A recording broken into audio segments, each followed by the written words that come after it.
Hey viewers, welcome back to our channel food and fun tiles. ఈరోజు మనం సొరకాయ పాలు పోసి కర్రీ ఎలా రెడీ చేసుకోవాలో చూద్దాం. ఇది వెయిట్ లాస్ కోసం ట్రై చేసే వాళ్ళకి చాలా హెల్ప్ అవుతుంది. అలానే బాడీ హీట్ ఎక్కువ ఉందనుకున్న వాళ్ళకి ఇది చాలా మంచి చలవ పదార్థం అనమాట.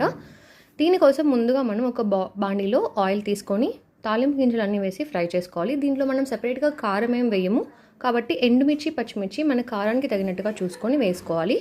కరివేపాకు కూడా వేసి అది కొంచెం ఫ్రై అయిన తర్వాత తొక్క తీసి చిన్నగా కట్ చేసుకున్న సొరకాయ ముక్కలను వేసి ఒక 10 నిమిషాల పాటు మగ్గించుకోవాలి. దీనిలోనే తగినంత సాల్ట్ కూడా యాడ్ చేసుకొని మూత పెట్టుకోవాలి.